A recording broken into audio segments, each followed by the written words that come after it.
Welcome to the Rim Break Rodeo. We hope this video helps. You will start by confirming prerequisites: an AWS account with Route 53 rights and access to your domain registrar.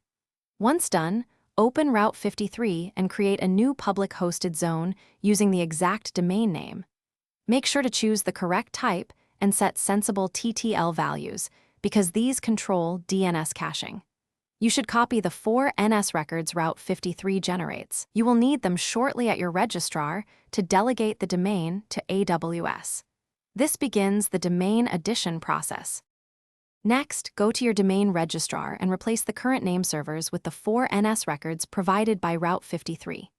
Once the registrar accepts changes, return to Route 53 and add the required DNS records: or alias for your endpoint, CNAME for subdomains, MX for mail, and TXT for verification or SBF.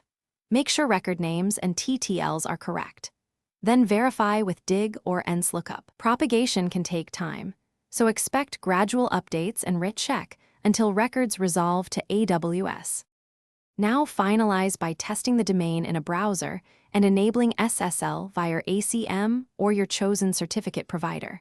Attach certificates to load balancer or CloudFront. If it fails to resolve, make sure the registrar saved the Route 53 NS records and allow for TTL propagation delays.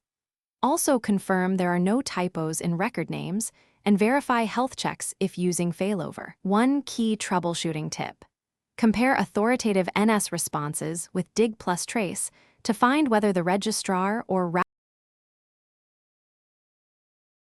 Thanks for watching. Consider subscribing if we helped you.